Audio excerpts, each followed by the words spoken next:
Meron to po mga kapatid.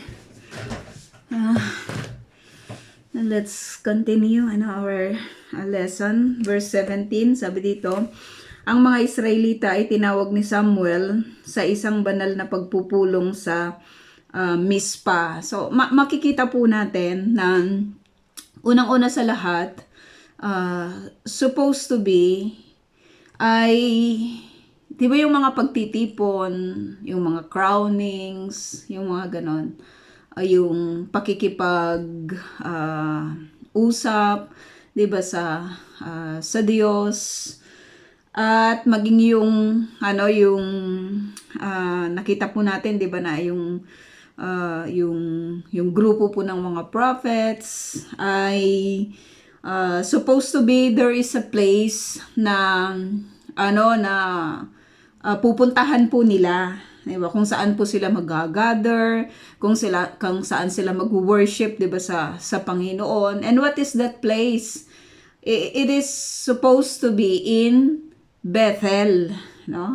Makita natin na napaka-significant po yung lugar po na yon. Pero anong nangyari? Bakit hindi na sila doon nagtitipon? Anong nangyari kung bakit meron pong another place, kahit yung di ba, naalala natin yung pagbalik ng Ark of the Covenant, hindi nila dinala sa Bethel. Anong nangyari? Bakit nag-stay siya doon sa isang tahanan kumbaga hindi naman yun doon supposed to be, Kasi nga makita po natin na yung sambahan po nila, 'di ba, sa Bethel ay sinira, 'di ba, ng mga yung mga itong mga Philistines. Nasa isip ko yung Palestino. Itong mga Philistines, sinira po ng mga Philistines yung sambahan po nila, doon po sa Bethel. So makita po natin that God allows these things to happen kasi nga yung pagsalansang po nila sa Panginoon, yung hindi po nila pag-obey, 'di ba, sa Lord, At kahit naman ang mga churches, alam po ba natin mga kapatid na kung re-research tayo or i-glance lang natin yung mga churches na nagsasara sa kapanahunan po na ito. Napakarami pong mga churches ang nagsasara at minsan iisipin mo, bakit ganon? Gawain naman yun ng Lord, pero bakit sila nagsasara? Bakit pinababayaan ng Lord na? Kasi wala nang attendees Wala nang pumapasok, 'di ba? Wala nang pumupunta. So ano na lang yung magiging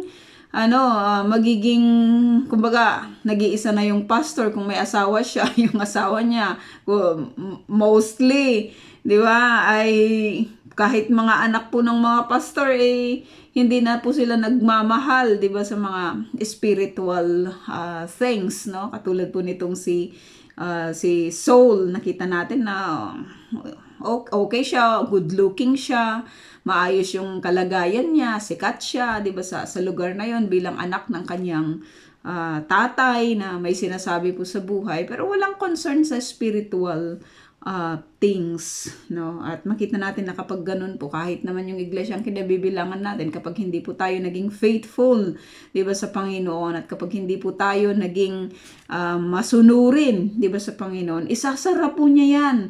Isasara lang talaga niya. So kailangan po nating ma-warningan in this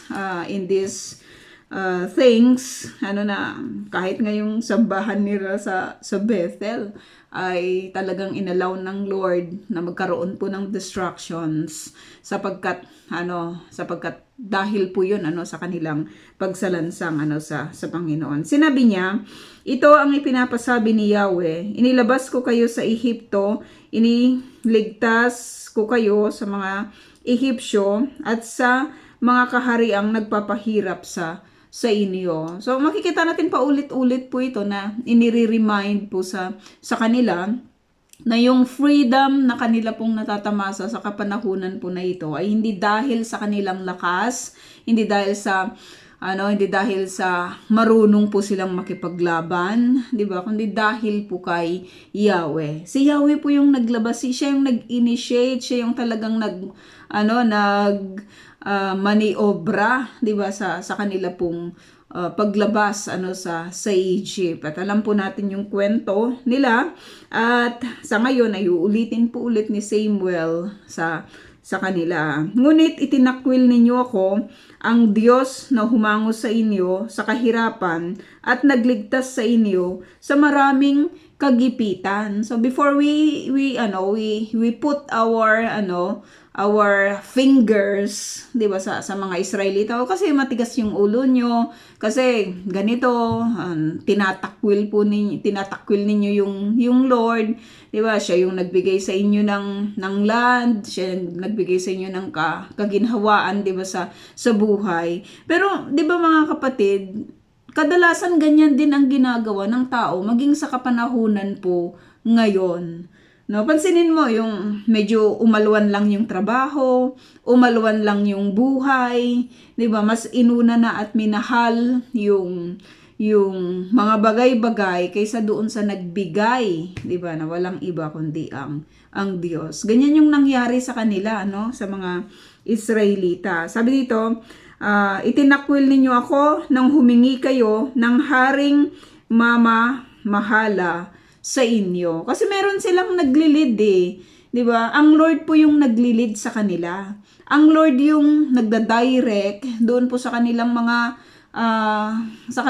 pupuntahan, sa kanilang mga gagawin, sa kanilang buhay, maging doon po sa area ng pakikipaglaban po nila, 'di ba, sa kanila pong mga enemies. Ang Lord po yung tumatayong king. Ang Lord po yung tumatayong tagapanguna, 'di ba, sa kanila. Pero makikita po natin na they wanted to have a king, yung ayon doon po sa kanilang standard.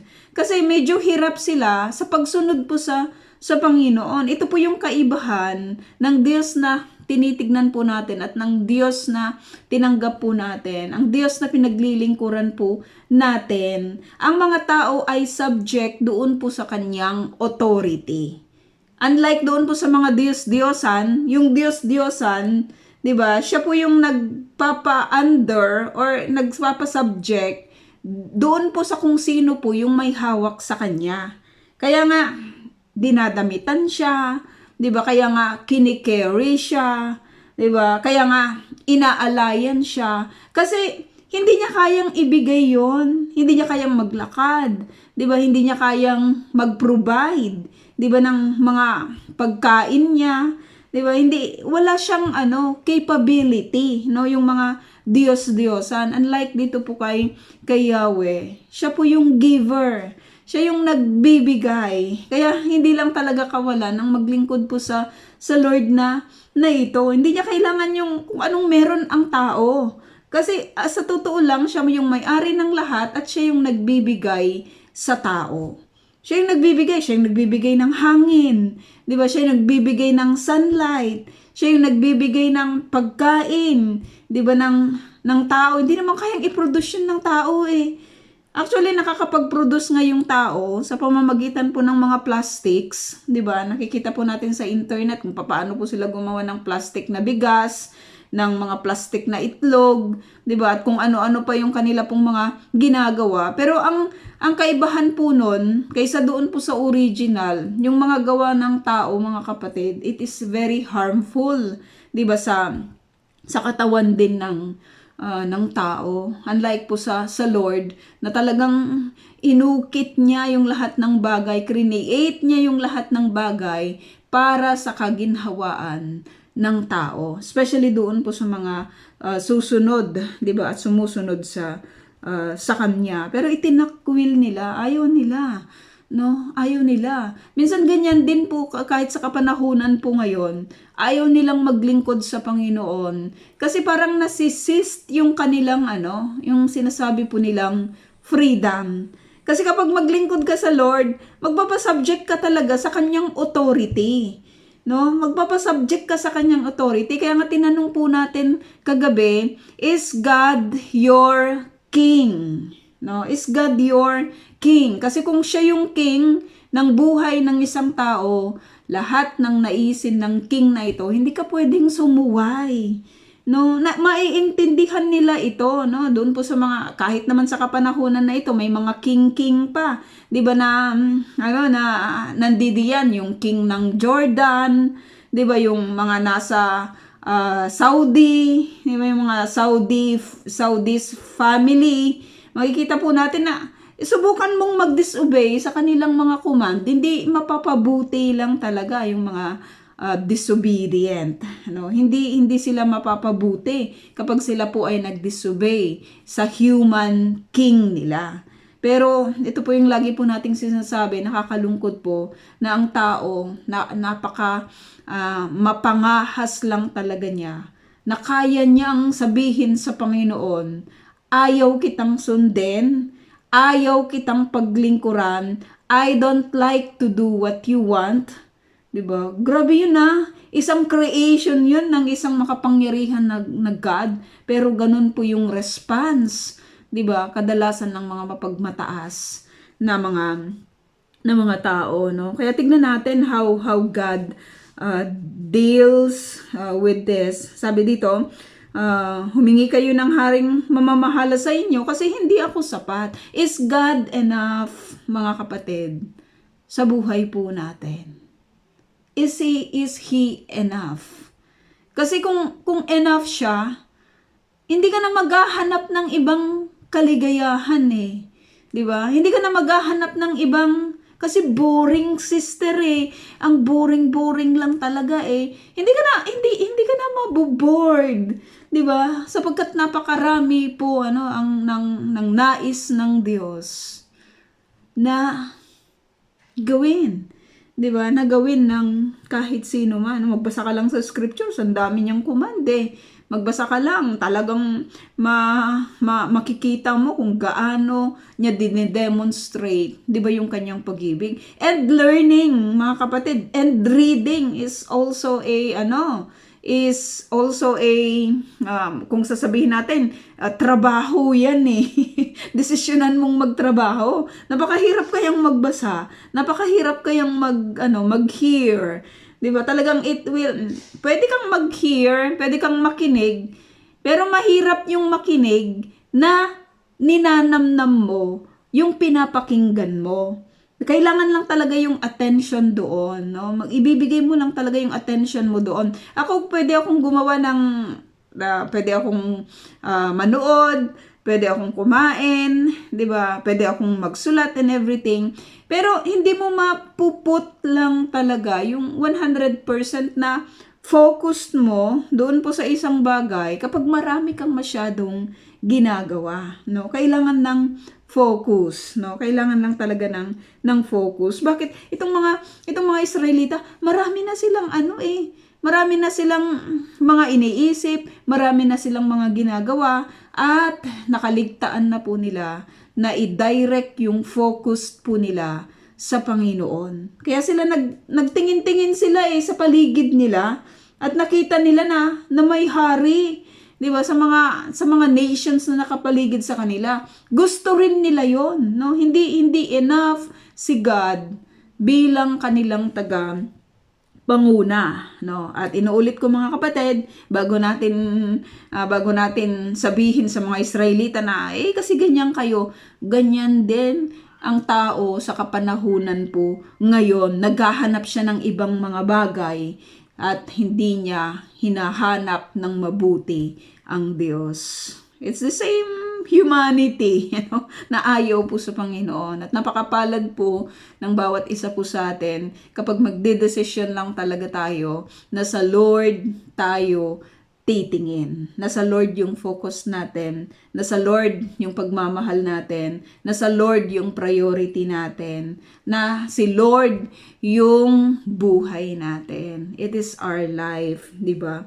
Sabi dito, kaya nga, lumapit kayo kay Yahweh, sama-sama ang magkakalipi at sambahay, no? Talagang pinurso nila yung magkaroon sila ng king. I don't know yung I don't know kung bakit nila pinagkaisahan, 'di ba? Ano ba yung talagang nakikita nila sa mga nations na nakapaligid sa kanila? Medyo hirap sila sa pagsunod sa Panginoon at sa tingin po nila ay mapapabuti po sila kapag meron po silang king. Sinabi na sa kanila ni Yahweh, 'di ba, na ito yung gagawin ng hari sa inyo, pero ayaw nilang maniwala, 'di ba, sa Panginoon. Hindi nila binibigyan ng halaga ang bawat salita na binibitawan ng Diyos. Tayo, uulitin natin, sa lahat ba ng mga nababasa po natin sa scriptures, ilang percent po doon ang binibigyan po natin ng halaga. Kailangan i-assess din pala natin, no, yung atin pong mga sarili,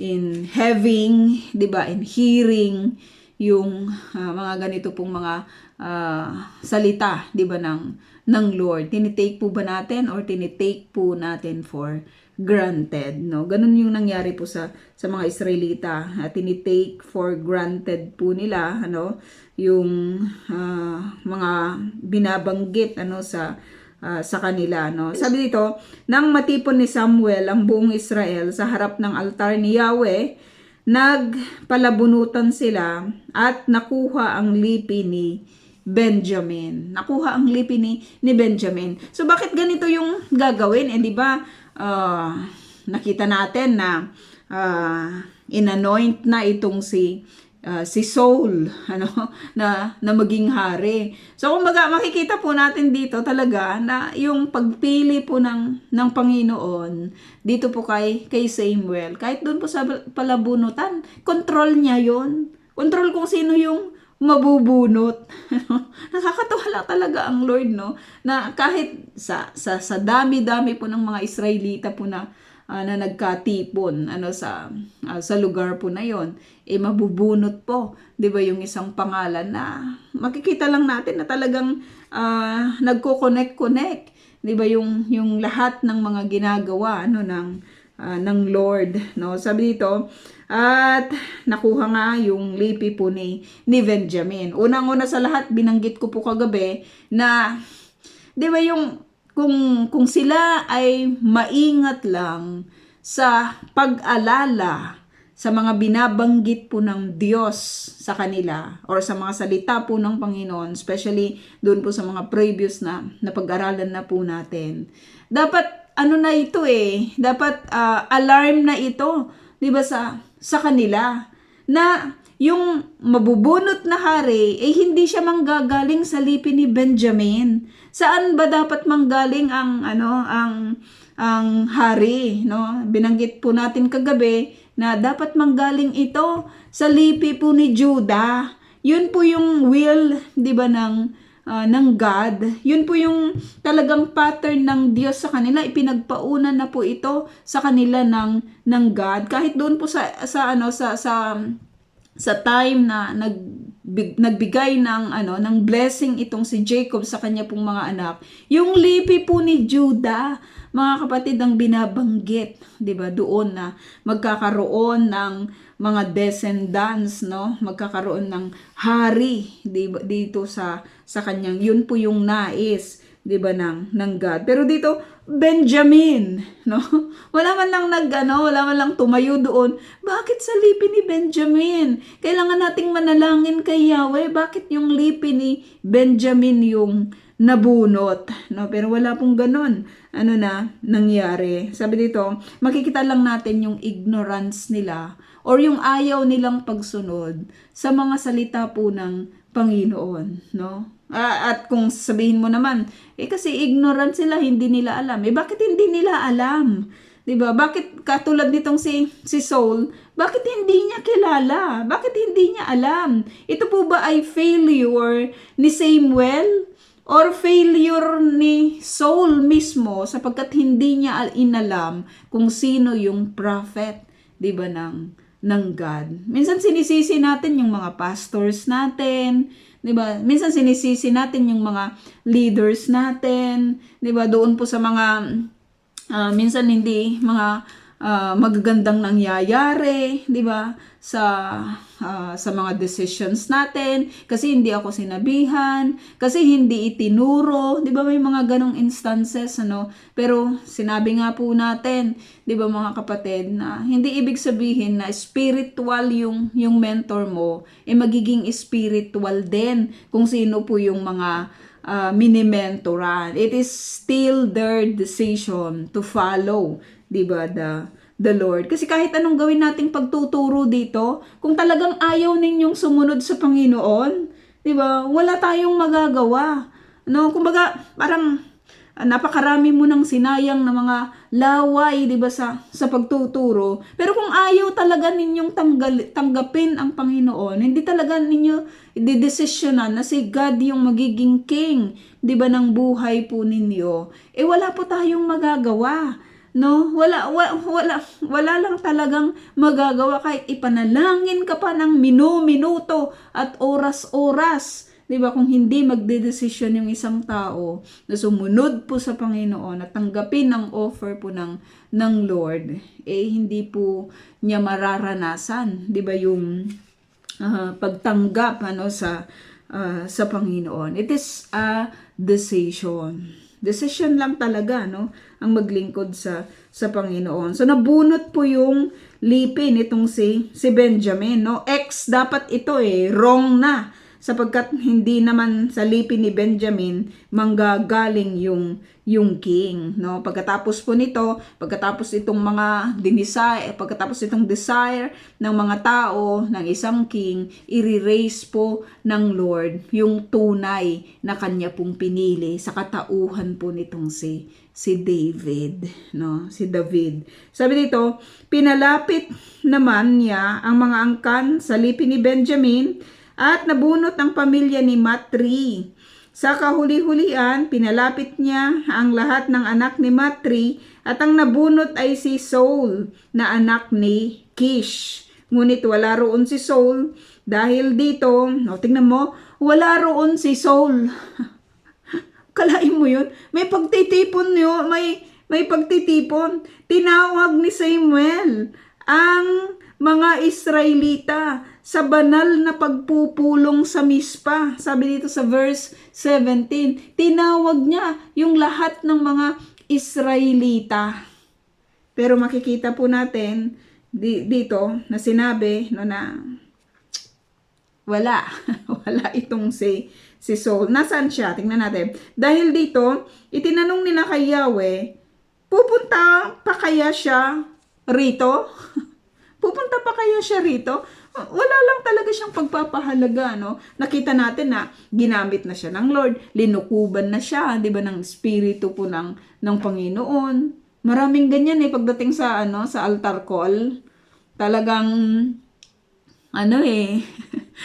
with matching iyak-iyak, may mga patumba-tumba effect pa, 'di ba, yung mga iba, grabe yung emotions na pinupour out as the pastors are praying, 'di ba, sa kanila. May mga nanginginig pa, may mga umuungol pa, at kung ano-ano pa, 'di ba, yung kanila pong mga ginagawa, no. May mga nagsasabi na mga nag-i-speak pa sila, 'di ba, sa mga ibang mga languages, pero pagkatapos noon, yung desire pa rin nila, no, nagre-reflect pa rin, bumabalik-balik pa rin sila doon po sa kanilang nais, 'di ba, na gustong gawin. Ito si Saul, dapat siya pa ngayong nanguna doon 'di ba, inanoint na ako ng Lord. Grabe yung pagtaas sa akin ng Panginoon. Minsan mahirap din yung masyadong pogi, at masyadong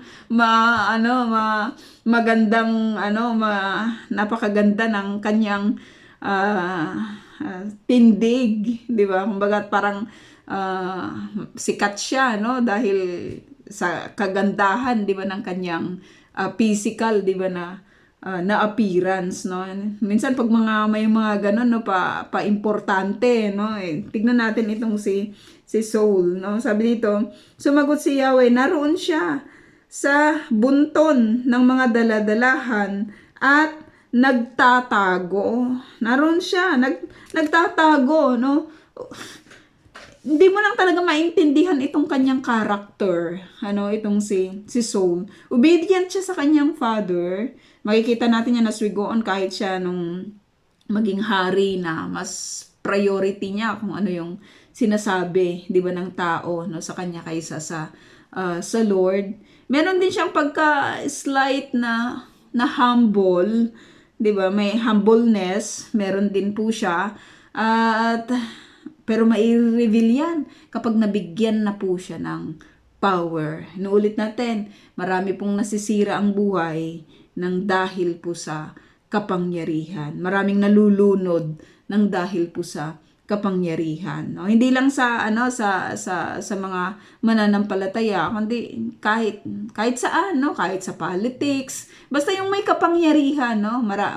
Pwede mong i-abuse 'yan or gagamitin mong opportunity, 'di ba, for God to be glorified, no? Tignan natin, no, kung anong mangyayari dito po kay Saul. Sabi dito, siya'y patakbo nilang pinuntahan at dinala sa mga tao. Dinala sa mga tao. Alam mo yun, talagang pa-cute, no?